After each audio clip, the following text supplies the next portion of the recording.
Welcome to Life on the Moose. Welcome back if you've been here before. We're going to keep working on this house. We're going to get those sills done once and for all. Speaking of sills, look what I have. Lumber. Barring a couple small exceptions, this is everything I need to get me through the subfloor. Here, let me run down what we all have.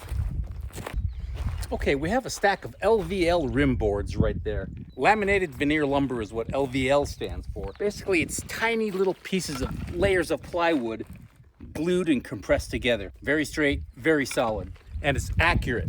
Don't have to worry about that measurement being off. I think we have, oh yeah, this is our treated 2x6s that we need, that we have to finish up. We have two pieces that are 12 feet long. Underneath that, we have, looks like an LVL beam that we need for a couple of places in there. Actually, we have a couple of those. Oh, underneath is our 3x6s. We'll have to get to those sill plates in a little bit. I decided to spend the big bucks and get the Advantex sheathing. I think that's gonna hold up with the weather. You never know what you're gonna get up at the mountains at 3,000 feet. It can be gorgeous like this all summer long, or we could get a deluged thunderstorm in another week and soak everything up. So I want to make sure that sheathing is going to last and put up with that. Here's our other big stack of sheathing right here. 55 pieces total. Hopefully my math is correct. And we have a couple of more beams wrapped up here. And the rest, as you know, are the eye joists. So the eye joists came in two different lengths. 22 feet. Those are the ones I have to cut to about 20 and a half. And then some 24 footers that I'll have to cut down into some 12s. And actually there's some spans of about 23 feet. I think those will work just perfectly. So I may not have to cut them as much as I even think. So that's it. This is what it looks like. Oh, I do have some treated 4x4s back in the woodshed I bought earlier. That's what's gonna go underneath in the substructure. That's gonna hold up the beams that will hold up the floor joists.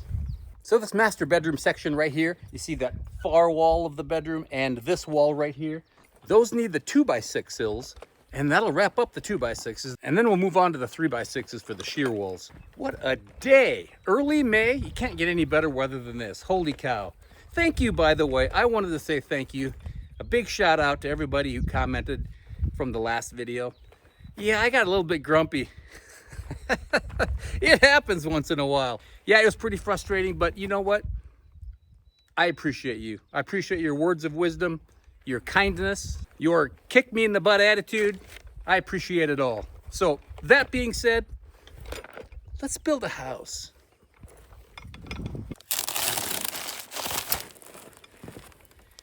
Man, they have these 2x6s wrapped up so nicely. I don't want to scratch them. By the way, this place that I got the lumber from is not the same as the lumber I was complaining about last episode.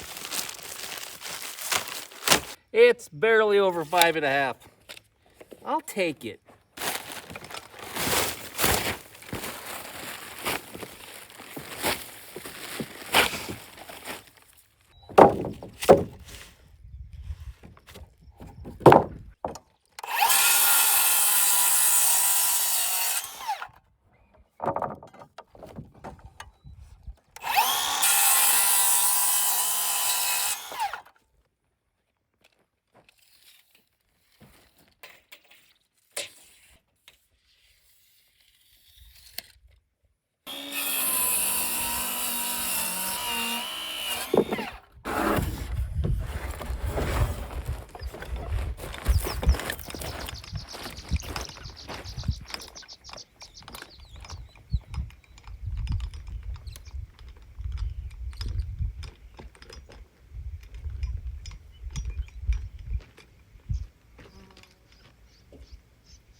You know, I had someone comment, he said basically no wonder I was off because I was measuring from the inside of this wall.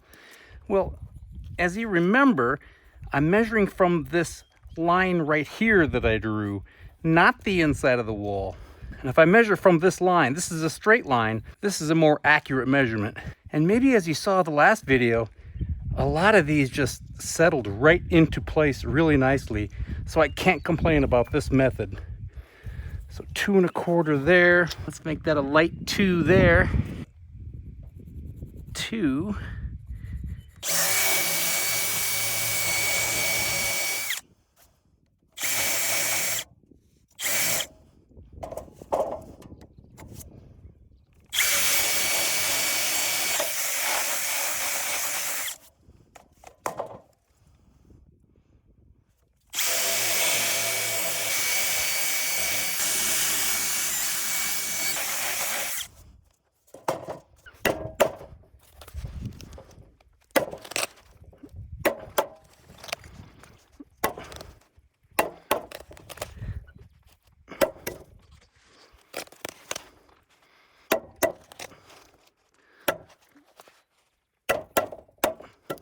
Whoa.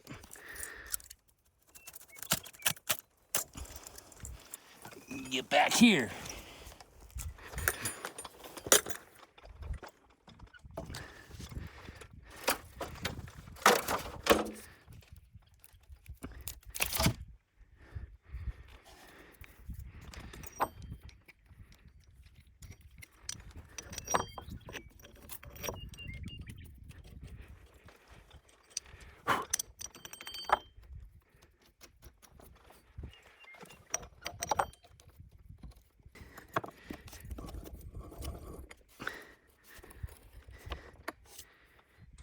Okay, that 2-inch material is wrapped up. Now we have to do the 3x plates, a 3x6, which is 2.5 inches thick.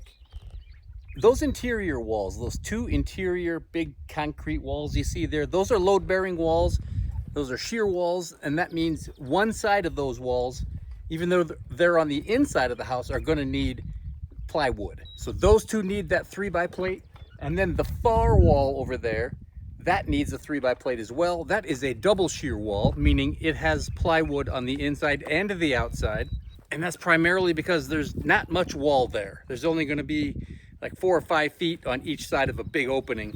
That's why there's so much hardware involved and thicker plates and whatnot. Yeah, that's our 3x material in that plastic right here. So this stuff on top of it's not connected. Hopefully I can just kind of muscle it off without getting the tractor out. So let's find out.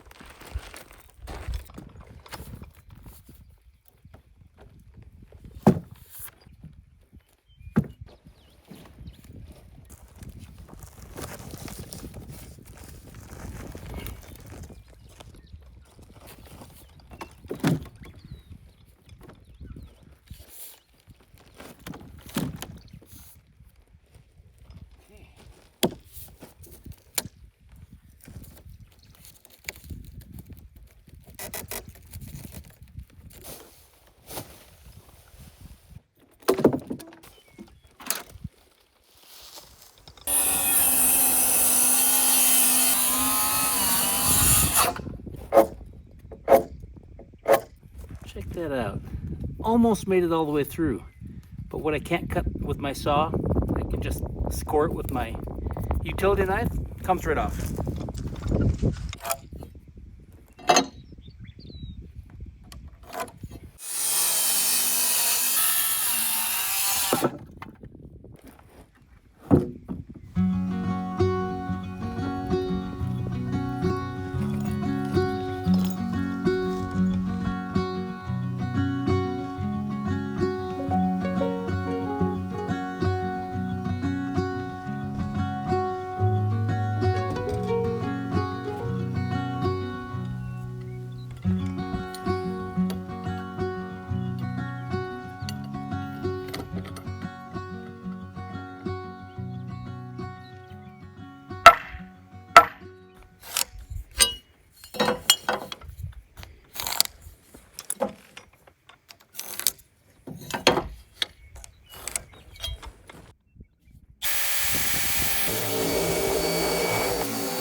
Oh, the thicker this is, the more room for error. So let's hope this is right.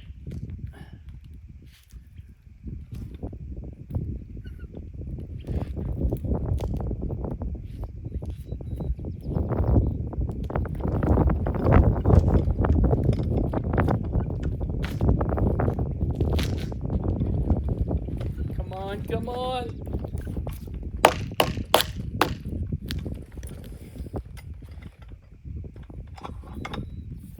I think we're gonna make it. Ho ho! Look at that. Whew.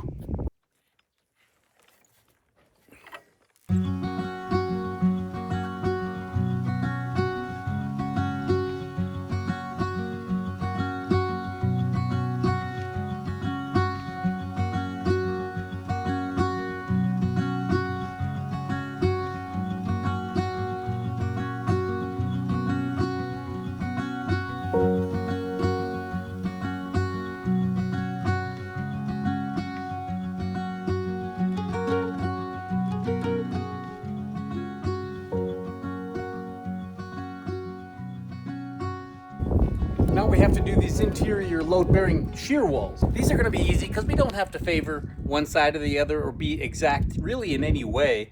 We just have to get flat on here. These are a little bit unique because these are not going to be supporting any joists. These are going to be running in between the joists. In fact, this mud sill that we're going to put on here will sit snug directly under the floor sheathing. It's getting pretty windy out right now, so let's hurry up and finish this up, and then we're going to move on to something else.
We are back at it again today. You saw I just unloaded some dirt right there. So what the heck are we going to do with that? Well, here, let me show you.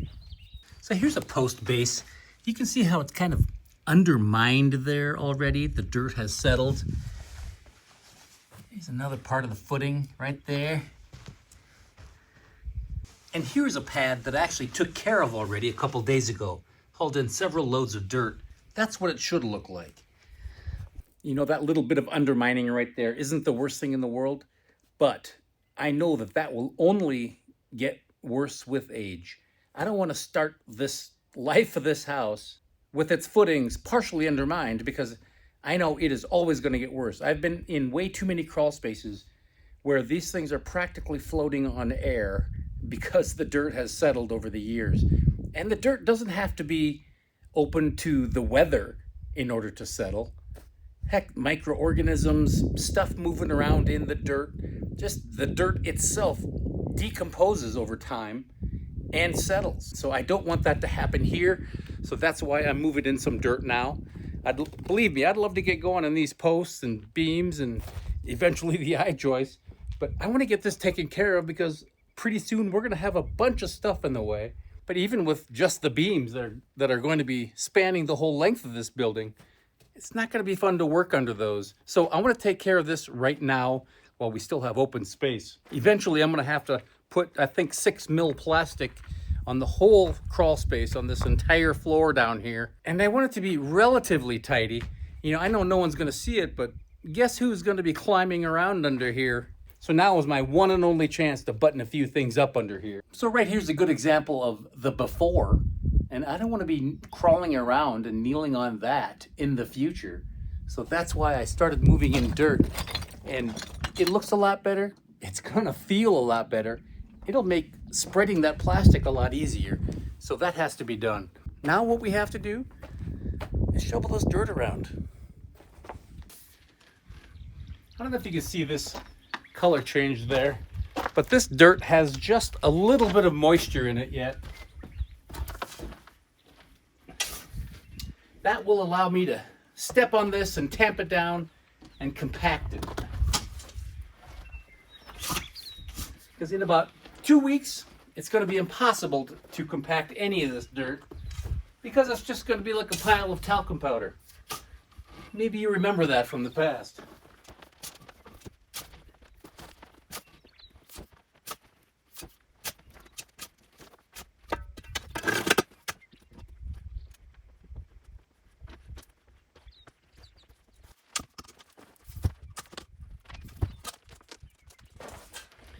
I want to make sure we get all the sticks and logs and everything out of here. We don't want to attract bugs.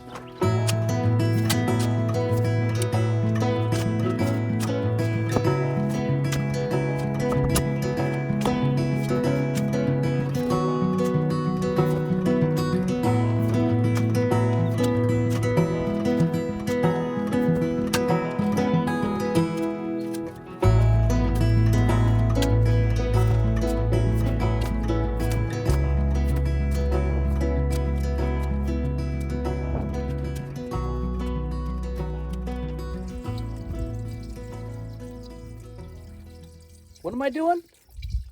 I'm building a house. Can't you see that?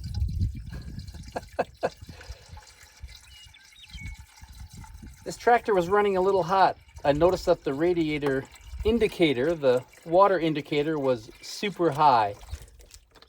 So I have to add some water. Seems like I have to do this about every 2 years. Okay. Now I have this little reservoir back here. Okay, let's get some water back in there. Then we'll be back in business. Got to do A before we do B, before we do C, before we do etc.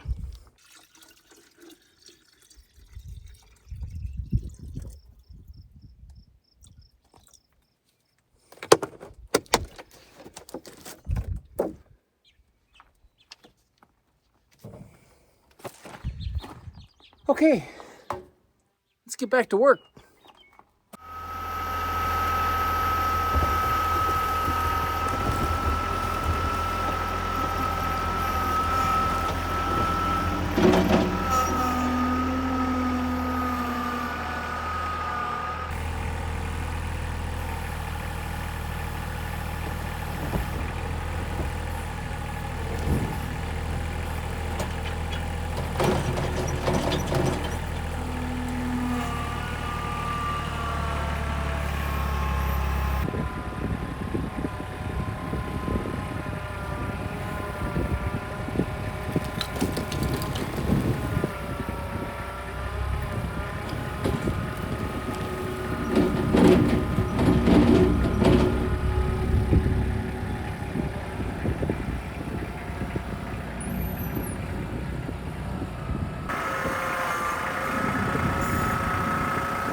cut these anchor bolts off. Well, not all the way. They have to be shortened because every one of them is going to need an extension. If you remember, this is going to poke right through the sheathing and then through a 2x4 in the wall that's up here. So this coupler has to sit beneath that 2x4 up here in order for me to be able to tighten it down all the way. I couldn't find anchor bolts that were long enough to do this initially because this is a shear wall. These things are already buried like 7 inches, so these would have had to been like 14 inches. And this is all I could find around here, so we have to make it work. So I'm gonna put a nut on and leave it about 1.5 inches from the bottom. That's roughly about halfway in the coupler. And then I'm gonna grind it right above that nut. Keep the nut on there, that way I can unscrew the nut and correct the threads. Does that make sense?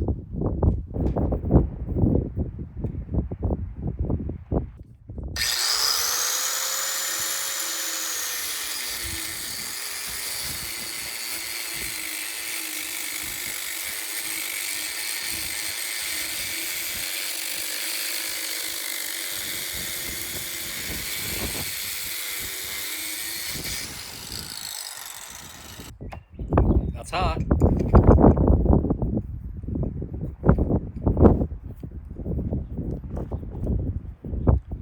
Okay, I think that'll work.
How you doing, Marty?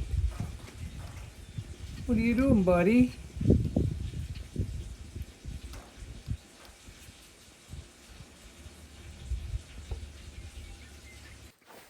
You know, I had someone comment after the last video when I just started putting up the sill plates. They commented, in your next video, when you put in your eye joists, I thought to myself, my next video, meaning this one, no, not a chance. In fact, we won't even get to eye joist in the next video. There is just so much to do. I know you've heard this, it's a broken record, but it's just me, but we just have so much to do. This whole understructure needs to be built. I've mentioned in the past that these beams are gonna run the length of this building from front to back. So we have 2 rows of beams. I know you figured that out already. One is gonna be right here, and it's gonna head all the way back. That's what those pads are for, gonna hold the posts. And the big pad, if you remember right, was that big 8x8 I milled a couple episodes ago. A lot of these posts out in the middle that are gonna be holding up the beam, which is a 4x8, a lot of these posts are gonna be pressure treated 4x4s. This one right here, kind of in the middle of this area, this is gonna be, well, the corner of the master door in the future. It's kind of hard to explain right now. But that one is going to require a 6x6 post because it has to be strapped to the post that sits on the floor, which is also a 6x6. So they don't have to be a continuous post like that big 8x8 over there. It just has to match up in size so that I can strap it on both sides. I mentioned earlier that I purchased the 4x4 pressure treated wood, so that is ready to go. But I want to mill that 6x6 under here. The inspector's not going to care about that. I'm pretty confident, especially since that 6x6 that I want to mill is made out of Doug fir, and that's pretty much a superior wood for this type of situation. Speaking of milling posts, I forgot about two of them. I forgot about this one right here. This is going to hold up the roof, which is going to be extended from the south edge of the master here. I forgot about that post. That's also going to be a rough sawn 8x8. And I forgot about this one off of the dining area. Another 8x8. These are going to have to be, well, this one's going to have to be about 10 feet. The other one is going to have to be about 9 feet long. I have enough Doug fir for those. So let's finish up this episode by milling those three posts. A 6x6 and two 8x8s. Oh, and then after that, we'll do some more sanding. Okay, we won't do sanding. You know those posters that you see in factories that say 12 days without an accident? Well, I should have one here that says 2 episodes without sanding.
Got a nice 6x6 here.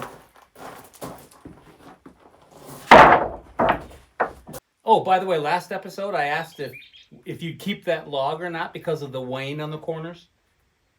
And yes, overwhelmingly, I think everybody but one said to keep it and use it. That's what Karen said too. We are going to take the bark off though.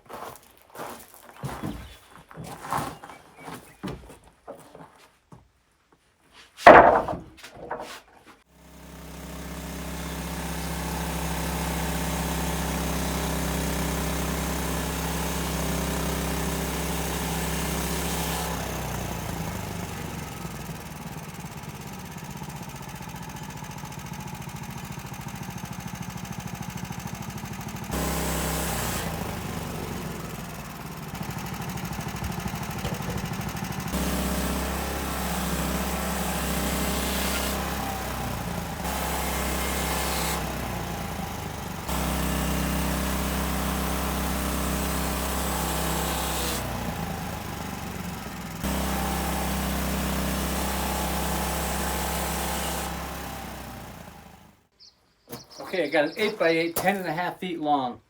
If you're gonna grab one end, I'll grab the other and we'll just I'll do it.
Okay, that's it. I milled up this 8x8 and this one right here. They're about 10.5-ish, a little bit longer.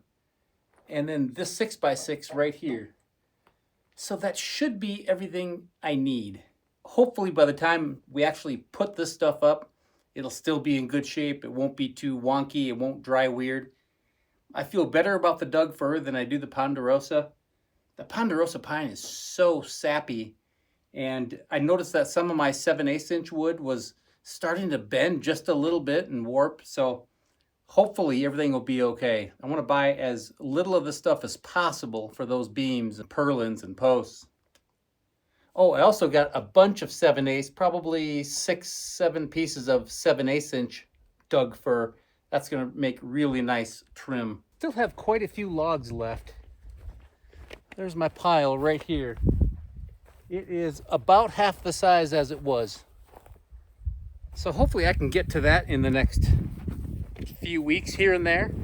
You know, I'll just fill it in with all the free time I have.